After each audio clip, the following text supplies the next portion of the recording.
नमो विष्णुपादाय कृष्णप्रेष्ठाय भूतले श्रीमद् भक्ति वेदांत स्वामी निधि नामने नमस्ते सारस्वती देव गौरी वाणी प्रचारणे निर्विशेष अनुवाद पाश्चात्य देशताय। हरे कृष्ण। तो ये जगह पे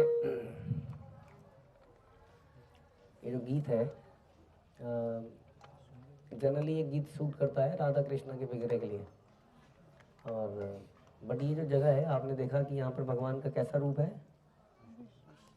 विष्णु रूप है, चतुर्भुज रूप है।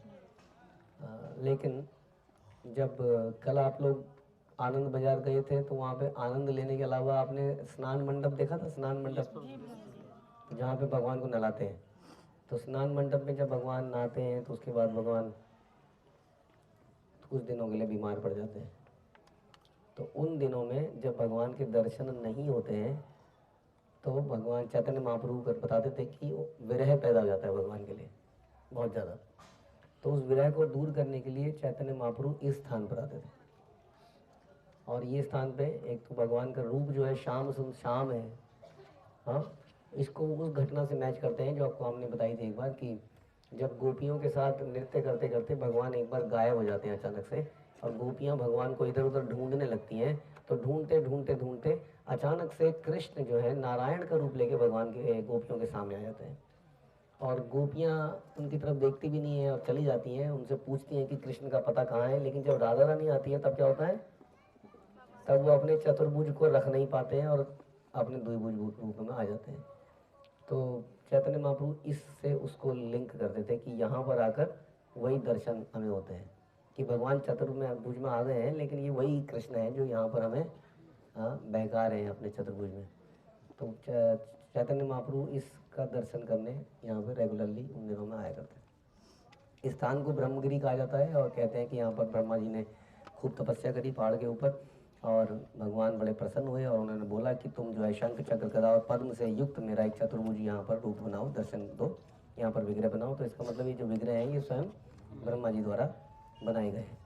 तो तब से ये यहाँ पर विग्रह हैं। उन्होंने बनाया कि कैसे उसके अंदर कौस्तुभमणि, स्वर्ण मुकुट, गजमणि, जनेऊ, पीताम्बर, नुपुर, ये सब कुछ वहाँ पे होना चाहिए। और उन्होंने कहा कि यह स्थान ब्रह्मगिरी नाम से भी जाना जाएगा। हाँ, यहाँ पर आपने मेरी इस गिरी के ऊपर आपने मेरी सेवा करी, मेरी पूजा करी। और बताते हैं कि ये जगन्नाथ मंदिर से भी पुराना मंदिर है। हाँ, और मंदिर बनाने के बाद यहाँ बता रहे हैं ब्राह्मणों को लाया गया साउथ से, और वो ब्राह्मण अक्सर थे कौन से? श्री संप्रदाय के। श्री संप्रदाय के ब्राह्मण होने के कारण उनका श्री संप्रदाय अलवरों से फेमस है। अलवर, वहाँ पर 12 अलवर हुए, वहाँ के मुख्य महाजन कह लीजिए, महाजन। तो 12 अलवरों, हाँ, तो अलवरों वाली संप्रदाय बन गई। तो कहते कहते ये इसका नाम पड़ा, बता रहे हैं अलवरनाथ। अलवरनाथ से बिगड़ बिगड़ के ये अल्हारनाथ, अल्हारनाथ से अभी बंगाली के उसमें अलालनाथ भी बोलते हैं, अलालनाथ नहीं तो अल्हारनाथ। बताते हैं कि इस तरह से धीरे धीरे इसका नाम ऐसे पड़ गया। ठीक है, क्लियर है? ओके। तो इसके अंदर आपने देखा कि इसमें लक्ष्मी जी थी, सरस्वती थी, रुक्मणी जी थी, सत्यभामा में थी, ललिता और विशाखा भी थी। और छोटे छोटे कई सारे विग्रह थे इसमें। ओके। उसके बाद में जब उनके चरणों की तरफ कौन थे? गरुड़ जी हाथ जोड़ के बैठे हुए थे। तो इस प्रकार से ये बता रहे हैं कि इसके मंदिर के दक्षिण में एक तालाब भी है जिसको कहते हैं पश्चिमा पुष्करणी, जो आपने देखा था। और 21 दिनों तक इसमें चंदन यात्रा संपन्न होती है। और इस तरह से बता रहे हैं। ओके। इसमें एक कथा आती है जो कि कथा एक मैचिंग कथा है, आपने सुनी हुई है मुकुंद की, और ये कथा बिल्कुल लगभग सेम है। कि एक बार श्री केतन नामक ब्राह्मण थे जो कि अलालनाथ को भोग लगाते थे। और एक दिन उन्हें कहीं जाना पड़ गया किसी कार्य से, तो उन्होंने अपने पुत्र को पूरे भोग लगाने का प्रोसेस समझा दिया और बोल दिया कि भोग प्रॉपर लगाना है, भोग प्रॉपर लगना चाहिए। और पिताजी चले गए और बच्चे ने भोग लगाना शुरू किया। तो बच्चे ने जब भोग लगाया और बड़े प्रेम से जैसा बताया था पिताजी ने वैसा भोग लगाया, और भोग लगाने के बाद जब वो वापस आया थोड़ी देर बाद, तो वो क्या देखता है कि प्लेट में है कि नहीं है? है कि प्लेट में वैसे का वैसा पड़ा हुआ है। तो उसने कहा अरे तो शायद मेरे से कुछ गलती हो गई होगी पहली बार में। तो उसने फिर से भोग लगाया, तो वापस आया तो देखा प्लेट में फिर से वैसे का पड़ा है। अब वो रोने लगा जोर से। उसने कहा मेरे पिताजी देखेंगे और मुझे बोलेंगे तूने भोग नहीं लगाया, मुझे डांट पड़ेगी बेमतलब में, आप इसको खा लीजिए खा लीजिए खा लीजिए। और फिर उससे प्रार्थना करी और जब अब की बार आए तो थाली खाली हो गई थी। तो इस तरह से तो उसके बाद में हमारे साथ क्या होता है वो इस कथा में भी हुआ, हम क्या सोचते हैं वो इस कथा में भी हुआ, वैसा अभी चर्चा करेंगे। तो उसके बाद में जब पिताजी आए, और पिताजी तो बाद में आए खैर, तो घर में जो माँ थी और बहनें थी उसको पूछा गया कि लाओ जी भगवान का प्रसाद खाएं, तो उन्होंने तो खा गए। उसके बाद से 2-3 बार जो भी भाग लगा वो इसी भक्ता ने भगवान खाते रहे और ये बेचारे भूखे ही रहे 1-2 दिन। और फिर पिताजी आए और जब पिताजी ने सारी कहानी सुनी तो पिताजी ने खूब डांट पीट के, उन्होंने कहा ये तो पॉसिबल नहीं है, तुम ये झूठ बोल रहा है, बहाने बजा रहा है बेमतलब में। हाँ ऐसा होता है क्या, आपका बेटा भी ऐसे करेगा तो आप यही तो करोगे, आप एक जड़ दोगे उसके, खा गया दुष्ट। तो इस तरीके से उन्होंने कहा चलो ठीक है मैं देखता हूँ। तो उन्होंने देखा, खुद अपनी आंखों से भी उन्होंने देखा कि जब उनके बेटे ने भोग लगाया तो भगवान वास्तव में खा गए। लेकिन यहाँ पर क्या वो बता रहे हैं कि यहाँ पर तुरंत इनके पिताजी ने हाथ पकड़ लिया, कहा ये क्या कर रहे हैं आप खा लेंगे तो हम तो भूखे मर जाएंगे। तो इंसान जो है तभी तक भोग लगाता है जब तक भगवान खाते नहीं है। वास्तव में मुझे लगता है भगवान ने खाना शुरू कर दिया तो भोग लगना बंद हो जाएगा। है ना, वो क्या हम बताते हैं ना स्टोरी, भगवान को लोग कैसे ऑफर करते हैं, ऐसे आसमान में डालते हैं, जो तुम्हें लेना है ले लो। नोट की गड्डी आसमान में फेंक दी, जो लेना है ले लो, जो नीचे गिरे वो मेरे। तो इस तरीके से हम देना चाहते हैं कि अल्टीमेटली हमारे पास ही वापस आए। और हमारा भोग लगाते हुए मन भी यही होता है, आज हाँ चिंटू के पापा खाएंगे, चिंटू खाएगा तो आज हम पिज़्ज़ा बनाते हैं। हाँ भगवान के लिए तो बनता ही नहीं है कभी कुछ, बनता ही हमारे घर वालों के चॉइस के हिसाब से है, सब कुछ उन्हीं के हिसाब से होता है और फिर हम लोग उसको खा लेते हैं प्रसाद समझ के। लेकिन भगवान फिर भी कृपालु हैं, फिर भी हाँ वो अपनी कृपा देते ही हैं हमारे ऊपर, लेकिन भगवान के लिए बनना चाहिए एनीवे। तो उसके बाद में इन्होंने वहाँ पर उसको रोक दिया तो भगवान को बिल्कुल हाँ ये सही नहीं लगा और भगवान एक तरह से नाराज़ हो गए, लेकिन उस बच्चे से बड़े प्रसन्न थे। हाँ तो उन्होंने लगा अल्टीमेटली क्या हुआ, वो पूरा परिवार धीरे धीरे धीरे भक्ति से विहीन हो गया। मधु को छोड़ के जो बेटा था वो बहुत बड़ा भक्त बना और बाकी लोग भक्ति से जब विहीन हुए तो उनके अंदर सारा जो भी ऐश्वर्य था या जो भी सुख संपदा थी वो भी जीवन से सबका चला गया, पूरा परिवार बेकार हो गया। जैसे कि आजकल की कल्चर्स की वजह से सारा संसार बेकार होता जा रहा है, धन है संपत्ति है लेकिन खुशी प्रसन्नता और बाकी चीज़ें नहीं है, क्योंकि देने का भाव नहीं है। भगवान को ही नहीं देंगे तो दुनिया को क्या देंगे।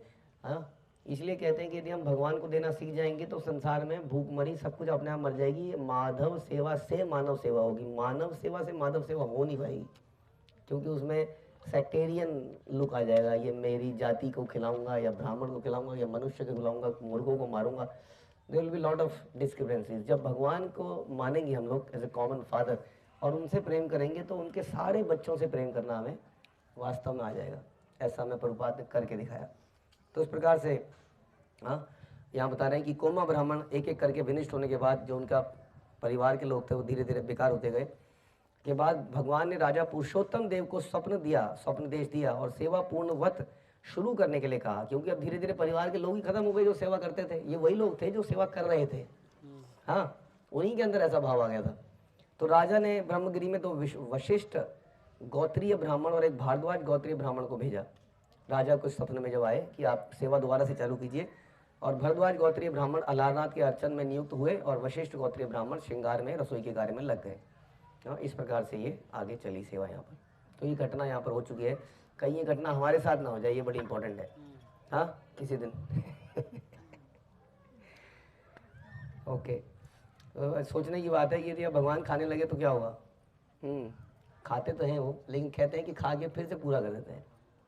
ओके तो चैतन्य महाप्रभु यहाँ पर आते थे, जैसे हमने बताया इस जगह में विशेष रूप से आए और महाप्रभु ने प्रकट किया कि ये जो विग्रह है ये श्याम सुंदर ये कृष्ण से अभिन्न विग्रह है।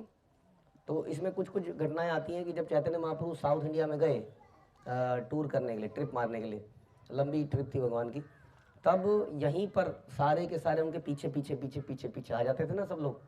हाँ तो यहाँ तक सब लोग आए थे, सब लोग इस लिमिट तक आए समझ लीजिए। इसके बाद महाप्रभु ने आगे नहीं जाने दिया किसी को। तो यहाँ तक सारे के सारे आप समझ लीजिए पुरी से जहाँ पे आप थे वहाँ से सब लोग पैदल पैदल महाप्रभु के पीछे यहाँ तक आते चले गए। और यहाँ के बाद फिर महाप्रभु आगे चले गए थे। लेकिन यहाँ पर जब आए थे तो यहाँ पर ज़बरदस्त कीर्तन वगैरह हुआ था, जैसे कि आप लोगों ने किया। ओके, तो बता रहे हैं कि फाल्गुन मास के अंत में उन्होंने डोल यात्रा, जब महाप्रभु यहाँ पर आए तो डोल यात्रा देखा, जगन्नाथ यात्रा देखी, और बाद में दक्षिण भारत जाने का निश्चय किया और बोला कि तुम सभी मुझे अपने प्राणों से भी प्यारे हो, मैं अपने प्राण छोड़ सकता हूँ लेकिन तुम लोगों को नहीं छोड़ सकता, तुम सब मेरे मित्र हो और तुम लोगों ने मुझे जगन्नाथपुरी लाकर मंदिर में भगवान जगन्नाथ का दर्शन करने का अवसर दिया है। हाँ, इस प्रकार मैं आप लोगों का क्या हूँ, कृतज्ञ हूँ। अब मैं तुम लोगों से एक छोटा सा दान और मांग रहा हूँ कि कृपया मुझे दक्षिण भारत की यात्रा पर प्रस्थान करने की अनुमति प्रदान करें। अब देखिए ये कल्चर है, कल्चर में ऐसी है ना, हम लोग कहते हैं कि हर चीज़ पूछनी क्यों है, भगवान के धाम में भी जाके पूछना चाहिए क्या? यहाँ पर कृष्ण जो है स्वयं पूछ रहे हैं, हाँ स्वयं आज्ञा ले रहे हैं, किससे? अपने दासों से, कि आप मुझे जाने की अनुमति दें। ये पुराना कल्चर था, हमारे घरों में हम जाते थे तो बात करते थे। आजकल गुरु शिष्य परंपरा में जब ये ट्रेनिंग दी जाती है कि पूछ के करना है तो आदमी क्या होता है, वो बिदक जाता है। उधर पूछना क्यों है, इस पर भी पूछना है, हर चीज़ में पूछना है, यहाँ तो यही मुसीबत है। हाँ, इस तरह का। लेकिन ये प्रेम के वो है, आदमी क्या पूछता, कोई किसी को रोकता है जाने से? और किसी के यहाँ जाने न जाने से क्या किसी को फर्क पड़ रहा है? आप पैसा मांगे थोड़ी जाते हो, पैसा मांगे जाते हो? नहीं पैसा मांगे जाते तो किसी को क्या दिक्कत है आपके जाने से? हाँ, लेकिन ये एक रिलेशनशिप की बात होती है। तो भगवान ने पूछा हाँ कि मुझे आप जाने की अनुमति दीजिए, मैं विश्वरूप यानी कि उनके भाई की खोज करूंगा। तुम लोग मुझे क्षमा करना कि तुम अकेले जाना चाहता हूँ, ये बड़ी समस्या है। अब मैं किसी को अपने साथ नहीं लेना चाहता। जब तक मैं सेतुबंध से कन्याकुमारी से लौट कर ना आऊँ तब तक तुम सब रामेश्वरम से, तब तक तुम सब जगन्नाथपुरी में रहना। तब 4 भक्तों ने बहुत अनोने विनय किया कि महाप्रभु के साथ ये चारों को जाने दो, किंतु स्वतंत्र पूर्ण पुरुषोत्तम भगवान होने के कारण श्री चैतन्य महाप्रभु ने उनकी प्रार्थना को अस्वीकार कर दिया, कोई नहीं जाएगा। अंततः वह नित्यानंद प्रभु के निवेदन के लिए को स्वीकार करके कृष्णदास नामक ब्राह्मण को अपने साथ ले जाने के लिए तैयार हो गए कि ये मेरे साथ जाएगा, क्योंकि बड़ी ये कथा अगर हम ढंग से करेंगे तो बहुत समय बीत जाएगा। ये हमने चैतन्य चरितामृत में पढ़ी भी है, आप उसको लेक्चर को सुन सकते हो। तो अंत में कृष्णदास चले गए साथ में, और तब सभी को लेकर सार्वभौम भट्टाचार्य के घर में आ गए। और उसके बाद भट्टाचार्य से बोला, जैसे मैं कल बता रहा था आपको, कि मुझे दक्षिण भारत जाने की आज्ञा दें और मैं सुखपूर्वक शीघ्र ही वापस आ जाऊंगा। सुनकर भट्टाचार्य बड़े दुखी हो गए, अब क्या बोले, वो तो स्वयं भगवान तो है सामने, कैसे तो मना करें और हाँ कैसे कह दें। तो उन्होंने बीच का रास्ता निकाला। उन्होंने कहा आप काम कीजिए, आप रुक तो सकते नहीं है, मतलब मैं रोकूं कैसे, आप थोड़े दिन बाद चले जाना, ऐसा कर लो। कह रहे हैं कि मेरा पुत्र भी मर जाएगा तो मैं उसको सहन कर सकता हूं, लेकिन आपके वियोग को सहन नहीं कर सकता। कौन बोले? Bhattacharya. It is just like an कोई बहुत बड़ा एजुकेटेड व्यक्ति, हाँ भी अभी निकला हो डॉक्टर पढ़ के, और वो अगर ऐसी बात करे तो आप क्या कहोगे, क्या डॉक्टर पढ़ के आया था, बेकार हो गया आदमी। तो ऐसे ही थे ना सार्वभौम भट्टाचार्य, एजुकेटेड। देखा था कल उसके घर में सुरंग बनी हुई थी। सोचो ये जो पूजा पाठ की विधियां है, अगर जैसे हम जगन्नाथ मंदिर में हम खड़े जब होते हैं तो हमें अपना साइज कितना दिखता है, फिजिकल साइज नहीं, ऐसा लगता है कि मैं कुछ भी हूँ दुनिया में, मैं कुछ भी नहीं हूँ। हाँ, वो पांडे जो आ रहे हैं सेवा कर रहे हैं वो कभी भी थप्पड़ मार देगा आपको। हाँ, क्योंकि भगवान की सेवा, हु आर यू, ऐसी है ना वहाँ सिचुएशन। कोई भी आ जाए वहाँ पे, कौन पूछ रहा है किसी को, वहाँ भगवान जगन्नाथ जी की सेवा हो रही। ऐसी जगह पर अगर किसी के घर से पर्सनल सुरंग बनी हुई है तो व्यक्ति क्या रहा होगा। तो वो जो है व्यक्ति कह रहा है कि मेरा पुत्र भी अगर मर जाएगा तो मैं सहन कर लूंगा, लेकिन आपसे वियोग को मैं सहन नहीं कर सकता। हे प्रभु आप स्वतंत्र हैं, जाए चले जाइए, लेकिन थोड़े दिन रुक जाइए, ऐसा हो सकता है क्या? तो सार्वभौम भट्टाचार्य की विनती सुन के महाप्रभु रुक गए और सार्वभौम भट्टाचार्य के घर में 5 दिन कंटिन्यूसली रुके। और उसके बाद में भट्टाचार्य की अनुमति पाकर चैतन्य महाप्रभु जगन्नाथ जी के मंदिर में दर्शन करने गए, और इस प्रकार से वो वहाँ से भगवान का उन्होंने आशीर्वाद लिया। बाद अंत में भगवान की माला ली और उसके बाद वहाँ से जाने की तैयारी कर दी। उसके बाद वो दक्षिण भारत की यात्रा पर रवाना हो गए। सारे भक्त चैतन्य महाप्रभु के साथ साथ अलारनाथ तक आए, यहाँ तक आए। वहाँ उन सब ने नमस्कार किया और विविध स्तुतियाँ करी। श्री चैतन्य ने कुछ समय तक अत्याधिक भावावेश में नृत्य और कीर्तन किया। तो वास्तविक भगवान की जो पूजा है उसकी विधि क्या है, ऐसा कहाँ पे लिखा है? कहीं लिखा है या आप लोग पागलों की तरफ चलते कूदते रहते हो? कहीं लिखा है? किसी ग्रंथ में लिखा है? वो ग्रंथ भी आप ही लोगों का बनाया हुआ होगा। चैतन्य चरितमृत तो आप ही का ग्रंथ है, बंगालियों का लिखा हुआ है। भागवत में लिखा है? क्या लिखा है भागवत में? भागवत में लिखा है जो बुद्धिमान लोग होंगे वो कलयुग में चैतन्य महाप्रभु जो भगवान के रूप में आएंगे उनकी पूजा कैसे करेंगे? संकीर्तन करते हुए करेंगे। इस श्रीमद् भागवत में लिखा गया है। इसलिए आप कुछ भी कर लीजिए, चाहे कई लोग बड़े सेंटिमेंटल हो जाते हैं कई बार, नहीं वहाँ तो जोत नहीं दिखाई हमने, या वहाँ पर तो ये नहीं कर पाए, या वहाँ तो वो नहीं कर पाए। संकीर्तन में रुचि नहीं है, जो कलयुग का धर्म है उसमें रुचि नहीं है। वो कह रहे हैं किसी पांडा से जरा अंदर ले जाके कुछ आरती चढ़वा दो, माला टच करवा दो, या कुछ करा दो। उसका फोकस वहीं पर है, क्योंकि इजी चीज ना। संगीत है, गला फड़ेगा, ऐसे ऐसे करो, मतलब मेहनत कितनी है बताइए। उधर माला टच कराई, कुछ उसने कुछ सर पे लगा दिया, ऐसे ऐसे करके डंडी मार दी, टक टक टक टक, हाँ हो गया जी, सर पे हाथ रख दो जी, सर पे हाथ रख दो। लेकिन जो कलयुग में जो प्रोसेस है, जो बताया गया, जो प्रोसेस है, जो शास्त्र बता रहे हैं, वो है संकीर्तन यज्ञ। इसलिए आप कुछ भी कर लो किसी भी मंदिर में, यदि आप उत्साहित होकर संकीर्तन नहीं कर रहे हैं तो आप भगवान को प्रसन्न कर नहीं पाएंगे। क्या करें? This is the process. और बता तो रहे हैं, हम बोल रहे हैं क्या करें, लेकिन this is the easiest process. इससे इजीएस्ट कोई रहा ही नहीं। कोई नाचना गाना, कोई मतलब नाचने गाने को कह रहे हैं आपको हर जगह। अब आपके जीवन में इतनी नीरसता है कि आप नाच ही नहीं सकते, तो हम क्या करें जी? आपको बताइए, आपके जीवन में कुछ खुशी छोड़ी नहीं भगवान ने। हाँ, ये तो हमारा, तो क्या करें इसमें हम। हाँ, यहाँ तो जो हमारे क्या बताएं, कुछ बातें बता नहीं सकते हैं। कुछ लोग हमारे बीच में हमेशा बैठे रहते हैं जो कुछ लुटा लुटू के बैठे हुए हैं। हाँ, या भाई एक माता जी का मोबाइल भी चोरी हो चुका है। कहाँ है माता जी वो? हाँ, वो संकीर्तन कर पा रहे हो माता जी? आप गम में हो? गम में नहीं हो, संकीर्तन कर पा रही हो। किसी के पैसे चोरी हुए बैठे हैं यहाँ पे, कुछ लोग पैसे चोरी हो चुके हैं उनके, काफ़ी सारे मतलब काफ़ी सारे। तो ऐसे लोग बैठे हैं, लेकिन गम में नहीं है। लेकिन कुछ लोगों का कुछ नहीं खोया है, लेकिन पता नहीं क्यों वो मनोज कुमार, दिलीप कुमार बने हुए हैं और वैसे ही बने रहना चाहते हैं।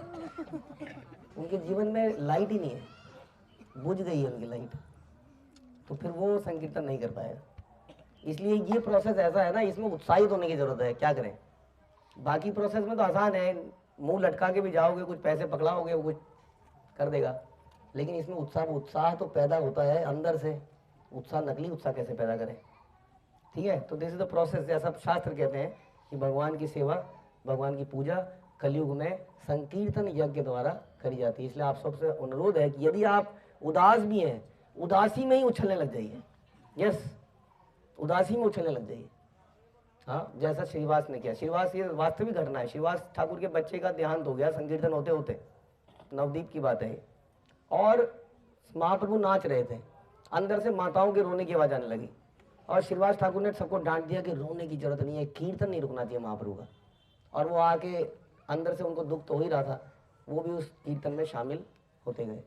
लेकिन बाद में महाप्रभु को समझ में आ गया कि कुछ गड़बड़ यहाँ पर हुई है। तब पता चला कि बेटे की डेथ हो गई है। समझ में आया? तो इसलिए यहाँ पर वो आए, उन्होंने क्या किया? भावावेश में नृत्य और कीर्तन किया। पड़ोस के सारे लोगों ने देखने के लिए आ गए। गौर हरि के नाम से विख्यात श्री चैतन्य महाप्रभु के चारों ओर लोग जोर जोर से हरिनाम का उच्चारण करने लगे। श्री चैतन्य महाप्रभु हमेशा की तरह अपने प्रेम आवेश में मग्न होकर उन सब के बीच में नाचते रहे। श्री चैतन्य महाप्रभु का शरीर प्राकृतिक रूप से बड़ा सुंदर था, ये पिघले सोने जैसा था। हाँ, वे भाव लक्षणों तथा रोमांच, अश्रु, कंपन, शरीर भर में पसीना इत्यादि आ गया और बड़े सुंदर लगने लगे। इसी जगह की बात है। वहां पर उपस्थित सारे लोग चैतन्य महाप्रभु के नृत्य, उनके शारीरिक परिवर्तनों को देख के चकित हो गए। हाँ, और सारे लोग हरे कृष्णा कृष्ण कृष्ण हरे हरे, हरे राम राम राम हरे हरे। देखी नित्यानंद प्रभु कहे भक्त गणे, यही रूपे नृत्य आगे हबे ग्रामे ग्रामे। चैतन्य महाप्रभु के कीर्तन नृत्य को देखकर श्री नित्यानंद प्रभु ने भविष्यवाणी की कि आगे चलकर गांव गांव में ऐसा नृत्य और कीर्तन होगा। ओके, अब जो है काफी समय हो गया था, लोग जाने का तैयार नाम नहीं ले रहे थे। वापस जाना था ना, तभी तो महाप्रभु आगे जाएंगे। तो नित्यानंद गोसाई ने भीड़ को छटाने का उपाय ढूंढ निकाला। उन्होंने क्या किया? महाप्रभु को दोपहर का भोजन कराने ले गए यहाँ से, और सारे लोग पीछे पीछे आए। भोजन कराने की जगह पे भी आने लगे। स्नान करने के बाद में दोपहर के समय मंदिर लौट आए। नित्यानंद प्रभु ने अपने लोगों को भीतर लेकर बाहरी दरवाजे को बंद कर दिया और उसके बाद गोपीनाथ आचार्य दोनों प्रभुओं के लिए प्रसाद ले आए, और जब वे खा चुके थे तो प्रभु ने शेष प्रसाद सभी को बांट दिया, और सारे लोग दरवाजे के बाहर हरी हरी करके कीर्तन कर रहे थे। वहाँ कोलाहल मच गया। दोपहर के भोजन के बाद चैतन्य महाप्रभु ने दरवाजा खुलवा दिया और सबने फिर से उनका दर्शन पाया। लोग संध्या समय तक आते ही रहे, आते ही रहे, आते ही रहे। सभी वैष्णव भक्त बन गए। जो भी वहाँ भक्त नहीं था वो इस माहौल को देख के भक्त बन गया, हाँ, और कीर्तन करने और नाचने लगा। तब श्री चैतन्य महाप्रभु ने रात कहाँ बिताई? अलारनाथ में रात बिताई, और अपने भक्तों के साथ बड़े ही आनंद से भगवान कृष्ण की लीलाओं की चर्चा करी। प्रातःकाल स्नान करने के बाद चैतन्य महाप्रभु अपनी दक्षिण भारत की यात्रा पर चल पड़े। उन्होंने भक्तों का आलिंगन किया और उनसे विदा ली, यद्यपि वो सारे बेहोश होकर जमीन पर गिर पड़े इसी जगह पर। हाँ, कितना सीन, कैसा सीन रहा होगा, राइट? जब बेटी की डोली जाती है तो आजकल तो वैसे डोली वाली भी हंस रही होती है, दोनों ही खुश होते हैं, लेकिन वो प्रेम में ऐसा माहौल वहाँ बना कि सब लोग रो रहे थे। किंतु महाप्रभु ने मुड़कर उनकी ओर देखा तक नहीं। क्यों? क्योंकि देखते तो शायद वो मर ही जाते, बिना देखे वो आगे को चलते। उन्होंने पीछे मुड़ के नहीं देखा। वियोग के कारण महाप्रभु बड़े व्याकुल थे, उनका मन बड़ा दुखी था। उनका सेवक कृष्णदास उनके साथ जल पात्र लिए पीछे पीछे चल रहा था। सारे भक्त बिना खाए यहीं पर पड़े रहे, हाँ, यहीं पर पड़े रहे। वो खाया नहीं उन्होंने, यहीं पर कोई उधर लेट गया, कोई उधर लेट गया, रोना धोना कोई खा नहीं रहा है। और महाप्रभु लेकिन रुके नहीं जरा से भी, वो चले ही गए आगे। और उसके बाद अगले दिन तक यहाँ से लोगों ने जाना शुरू किया खाए पिए बिना। जब देखा अब तो महाप्रभु वापस नहीं आएंगे, तब वो वापस यहाँ से पुरी में चले गए। दिस इज कॉल्ड, ये जो हमने आपको सुनाया, this is the purpose of all the religion and all the religious scriptures, religious literature. दुनिया में ब्रह्मवादी, ये वादी, वो वादी, ये हठ योग, ये योग, जो आपको भगवान से प्रेम करना नहीं सिखा रहा है, वो धर्म सब स्टैंडर्ड धर्म है, या दिस जस्ट बिफोर धर्म कोई UKG LKG है। That is not the real धर्म। रियल धर्म क्या है? क्या है? जो भगवान से प्रेम करना चाहिए। क्या ये लॉजिकल नहीं है? हाँ, जो हमारे परम पिता हैं, जिन्होंने हमें सब कुछ दिया, क्या उससे प्रेम करना is should not be the purpose of any religion? बताइए, होना चाहिए कि नहीं होना चाहिए?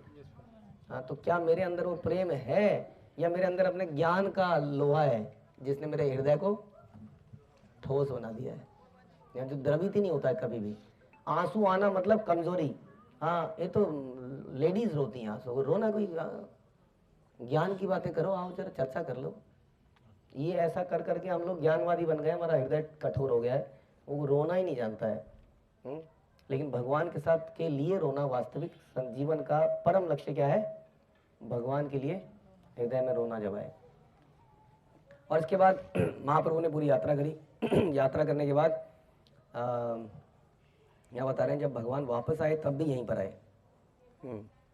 और आगे बता रहे हैं कि जब भी स्नान यात्रा होती है, जो मैंने दूसरी घटना बताई थी आपको, स्नान यात्रा देखी प्रभु हेला बड़ा दुख सुख, ईश्वर अनवसरे पाइला बड़ा दुख। भगवान जगन्नाथ की स्नान यात्रा को देख के बड़ा प्रसन्नता होती है। इतने सारे घड़ों से, आप लोगों ने देखी, कभी ऑनलाइन देखी होगी आप लोगों ने? देख सकते हैं आप लोग, दिख जाएगी आपको कहीं पर यूट्यूब में, कि जब वहाँ उस वेदी पर मैं सोच रहा था कि देखिए कितना हमारे घर में कईयों के घर में बड़े बड़े बिगड़े हैं, हम उनको नहलाते नहीं हैं। उनको नहलाना मतलब वो इतने उठाना, और जनरली लोग छोटे छोटे बिगड़ों को नहलाते हैं। आप घरों में लड्डू गोपाल नहलाते हो आप लोग, कई लोग छोटे उत्सव बिगड़े होते हैं ना। आपने देखा है कि इस्कॉन के मंदिरों में एक बड़े बिगड़े होते हैं और एक छोटे बिगड़े होते हैं। वो होते ही इसलिए हैं कि स्नान इत्यादि आराम से हो जाए। अब सोचिए, ये जो जगन्नाथ जी हैं, इनको पता नहीं इस दीवार से तो ऊंचे ही है। अब ऐसे भगवान को नहलाना है, और वहां नहीं नहलाना है जहां वो बैठे हैं, नहला, इतने तो नखरे हैं कि उन्हें नहलाने के लिए पहले वहां लेके जाओ।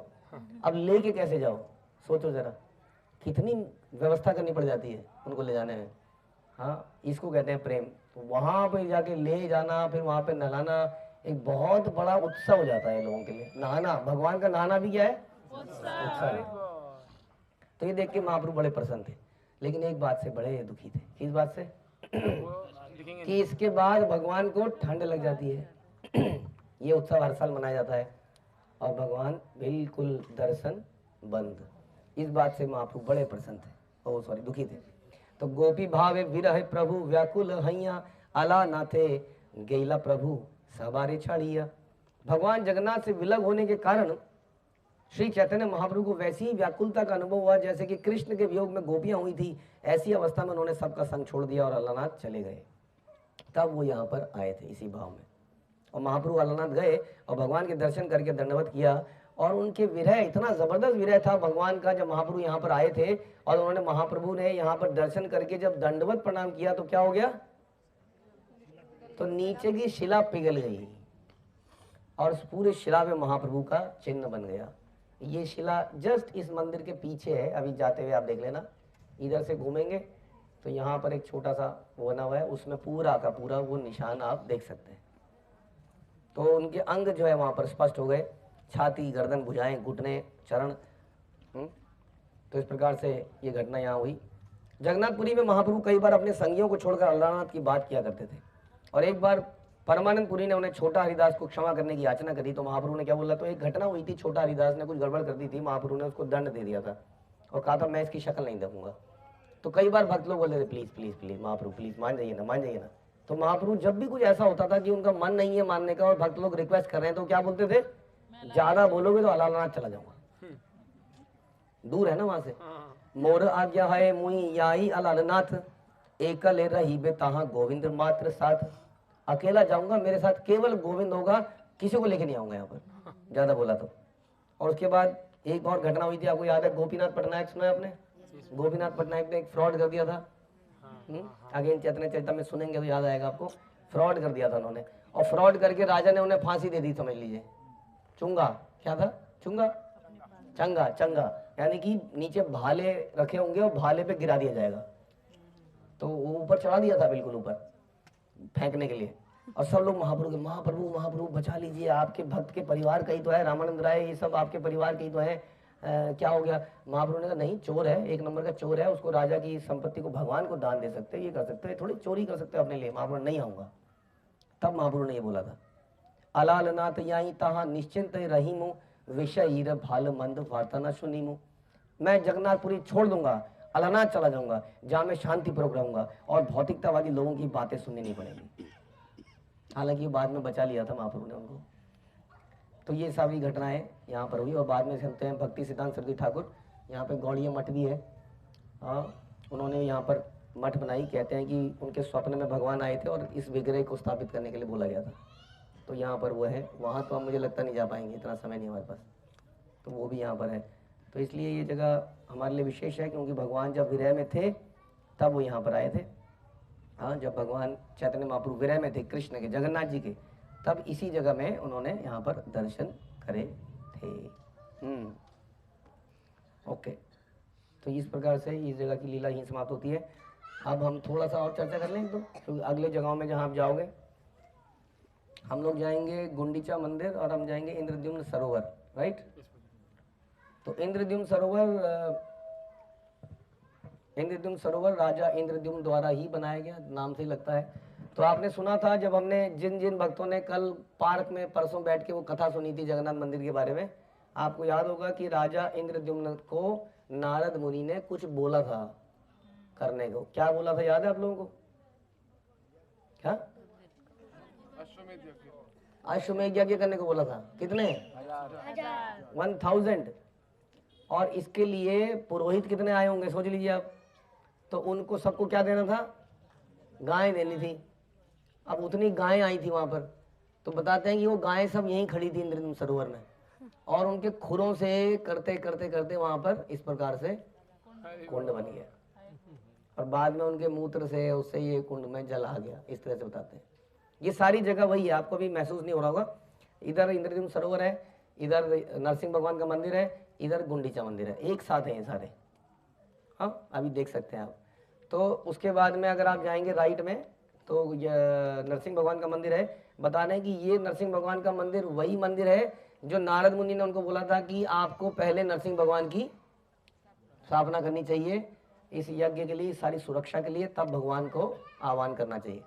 तो वो नरसिंह भगवान, कई लोग कहते हैं यज्ञ से आए इसलिए उनको यज्ञ नरसिंह भी कहते हैं, कई लोग कहते हैं कि नारद मुनि उनको लेके आए अपने साथ। तो नरसिंह भगवान के विग्रह भी वहीं पर है। ऐसा भी है कि वहां पे दो नरसिंह भगवान है, एक उग्र और एक शांत। उग्र नरसिंह वो होते हैं जो हाथ ऐसे करके फाड़ने की मुद्रा में होते हैं। शांत नरसिंह आराम से बैठे हैं, लक्ष्मी जी उनकी गोद में होती हैं अक्सर। तो कहते हैं कि ये जो शांत नरसिंह है ये सबको शांत कर देते हैं। एक मुस्लिम व्यक्ति जो यहाँ पर मंदिरों को तोड़ने आया था, उसने जब उनके दर्शन किए तो वो शांत हो गया। उसके बाद उन्हें तोड़ा फोड़ी बंद कर दी थी। तो इस प्रकार से नरसिंह भगवान मंदिर जो कि उस यज्ञ के लिए स्थापन किया किसने? इंद्रद्युम्न राजा ने। और फिर राइट में क्या है? गुंडीचा मंदिर। गुंडीचा कौन है? गुंडीचा है इंद्रद्युम्न की पत्नी। हाँ, तो गुंडीचा जी उनकी पत्नी है। तो जब ये इंद्र, आपने सुना था कि किस प्रकार से इंद्रद्युम्न राजा को भगवान स्वयं वो ब्रह्मा जी को लाए, स्थापना करी, स्वप्न में आए। तो ये सब जब घटना हो चुकी थी तो उसके बाद क्या हुआ कि राजा को एक चिंता सताई जा रही थी कि कल को ऐसा ना हो कि मेरा बेटा ये सारी प्रॉपर्टी को हड़प कर ले। होता है ना ऐसा। तो उन्होंने कहा ये मैंने जगन्नाथ मंदिर बना दिया है, इतना भव्य मंदिर है, आज ये सरकार के पास है, किसी की प्रॉपर्टी नहीं है। ऐसा ना हो जैसे शिला प्रभुपाद कहते थे। शिला प्रभुपाद भी यही कहते थे इस्कॉन के संस्थापक, इसलिए इस्कॉन चल रहा है आज तक, कि मेरे जाने के बाद मेरे बच्चों को मत दे देना जैसे दुनिया में चलता है। हाँ, है ना, कि गुरुजी मर गए तो गुरुजी की गद्दी पे कौन बैठेगा? बेटा बैठेगा। बेटा छोटा है, अभी उसकी ट्रेनिंग हो रही है हारमोनियम बजाने की, वो भी गद्दी पे बैठेगा। तब तक गद्दी पे क्या करें, गद्दी पे कोई नहीं है अभी। तो ऐसा कल्चर नहीं है यहाँ पर। यहाँ पे बेटा और ये कॉन्सेप्ट नहीं चलता है। तो इसलिए राजा को चिंता थी कि मेरा बेटा आएगा, ये सब कुछ कल को आएगा। तो उन्होंने भगवान से प्रार्थना कर डाली कि क्या चाहिए भगवान का, क्या मांगते हो बताओ। उन्होंने कहा मेरा बेटा आ जाएगा तो समस्या होगी, बेटा नहीं चाहता हूँ, ये मांगता हूँ। सोचिए जरा क्या सेवा का भाव होगा। अब इस बात से गुंडीचा जी तो परेशान हो गई। उन्होंने कहा ये मेरा बेटा नहीं होगा। अब वो परेशान हो गई। तब भगवान ने कहा मैं तुम्हारा बेटा बनूंगा और मैं इस जगह पे हर साल आया करूंगा, 1 हफ्ते के लिए तुम्हारे पास रहा करूंगा। इसलिए जब रथ यात्रा होती है तो रथ जो है यहाँ से मंदिर से निकलता है और भगवान गुंडीचा मंदिर में जाते हैं। और गुंडीचा मंदिर में भगवान 1 हफ्ते तक, हाँ, भगवान की वहाँ पे सेवा होती है खूब। तो ऐसा कहते हैं कि खास तौर पे जो गुंडीचा मंदिर में भगवान के दर्शन करता है वो दर्शन और भी ज़्यादा स्पेशल माने जाते हैं एज कम्पेयर टू जगन्नाथ मंदिर के।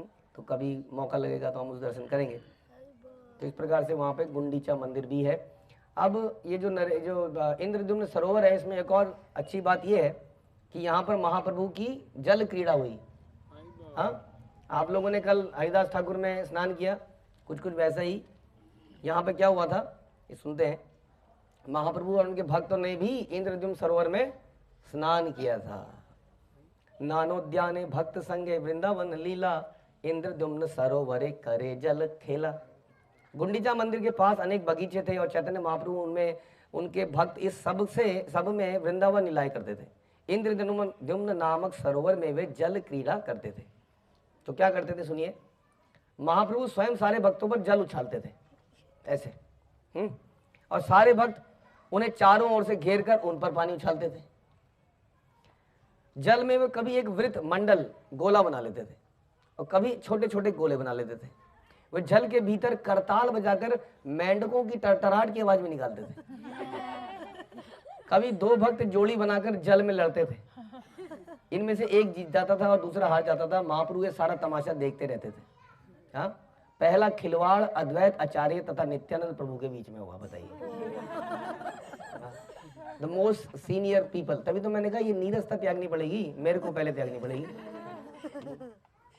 तो अद्वैत आचार्य, दाढ़ी वाले, सफेद दाढ़ी वाले बेचारे, और नित्यानंद, इनके बीच में पहला तमाशा हुआ। वे एक दूसरे पर पानी फेंकने लगे। अद्वैत आचार्य हार गए।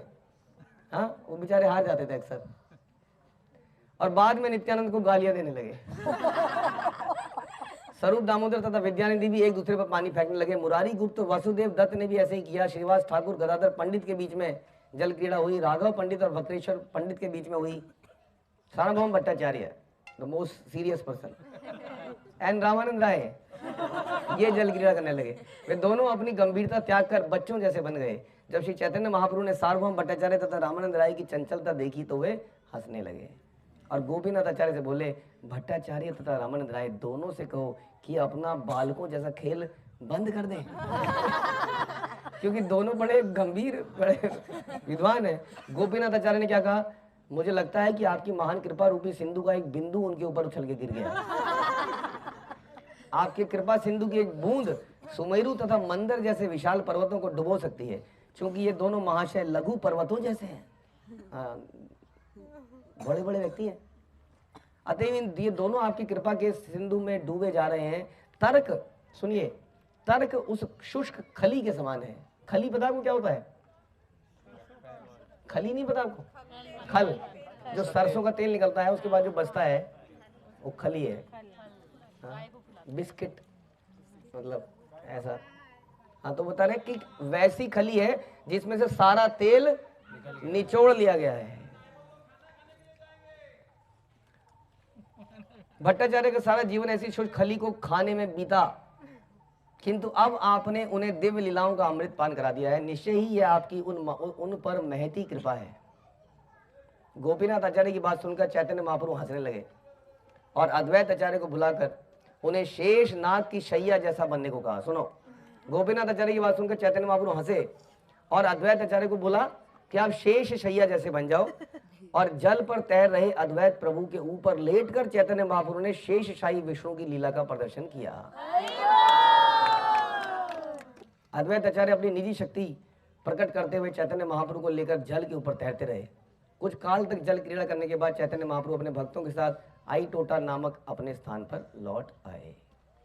तो इस प्रकार से ये इंद्रद्युम्न सरोवर में ये जल क्रीड़ा हुई। और साथ में हमने आपको बताया नरसिंह भगवान, और साथ में हमने आपको बताया गुंडीचा मंदिर। तो ये गुंडीचा मंदिर की जो एंट्री है वो बंद हो गई है, ऐसा हमने सुना है। तो बाहर से हम देख सकते हैं इसमें परमानेंट वेदी बनी हुई है। जैसे स्नान मंडप में वेदी बनी हुई है ना 3, ऐसी वहाँ पे परमानेंट वेदी बनी हुई है, जिसमें कि भगवान गुंडीचा मंदिर अभी भी खुलता है जब रथ यात्रा होती है, तो यहाँ पर उनकी सेवा करी जाती है। हाँ, उसके बाद भगवान वापस आ जाता है। तो इसके बारे में भी चैतन्य चरितामृत में रेफरेंस आता है कि किस प्रकार से तीनों वहाँ जाते हैं। और एक ऐतिहासिक घटना यहाँ पर हुई थी। क्या घटना हुई थी गुंडीचा मंदिर में? गुंडीचा मार्जन, जो कि बहुत ही लंबी घटना है। हम समरी में बताएंगे कि चैतन्य महाप्रभु ने स्वयं जो है, भगवान जगन्नाथ वहाँ पर आते हैं, इसलिए हर साल जगन्नाथ जी के वहाँ आने से पहले उसकी सफाई करी जाती है।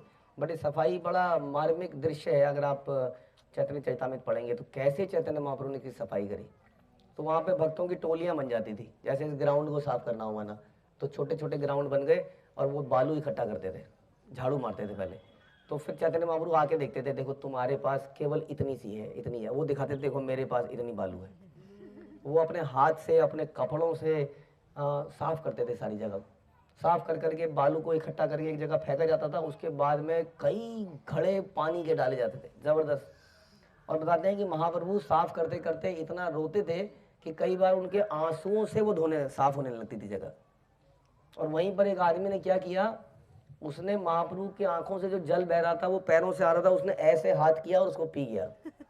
और महाप्रभु ने डांट दिया जबरदस्त, सर उदावर बोला, ये देखिए ये क्या कर रहा है, इसने मेरे को बेड़ा कर दिया। हाँ, क्योंकि महाप्रभु चाहते नहीं थे ना कि भगवान की तरह उनका चरण जल पिया जाए। तो काफी वहाँ डांट डपट हुई, इस तरह की घटनाएं हुई, बहुत कुछ कीर्तन इत्यादि हुआ। यानी कि भक्तों ने बड़े हृदय से उसका मार्जन किया। और ऐसा हम सुनते हैं कि इन घटनाओं से हमें समझ में आता है कि भक्ति कितनी सरल है, कितनी सिंपल है। इसमें ये छोटे छोटे कार्य करके हमें हृदय के मार्जन करना है। मेन हमारा कार्य क्या है कि कृष्ण की भक्ति हम सबके हृदय में ऑलरेडी है, लेकिन गंदगी लगने के कारण वो हमें प्रदर्शित नहीं होती है। जैसे एक शीशे के ऊपर धूल चढ़ जाती है। तो जब हम भक्ति के प्रोसेस करते हैं जिसमें छोटे छोटे कार्य भी करने हैं हमें, जैसे कि महाप्रभु ने स्वयं उस जगह को साफ किया बड़े हृदय से। और उसके बाद में क्या होता है, ये हमारे हृदय की जो कठोरताएं हैं ये साफ होती हैं। उसके बाद भगवान के वास्तविक दर्शन हमें होते हैं। तो गुंडीचा मार्जन से हमें ये भी सीख मिलती है। हम लोग भक्त लोग एक बार आए थे यहाँ पर, हमने गुंडीचा मार्जन करा था साथ में। महाप्रभु ने अपने हाथों से सबको झाड़ू पकड़ाया। ये बड़ी लंबी कथा है उसमें। तो हम लोगों ने वहाँ गार्डन पूरा साफ किया था झाड़ू लगा के। हाँ, तो कई भक्तों की चींटियाँ वीटियाँ भी चढ़ गई थी ऊपर।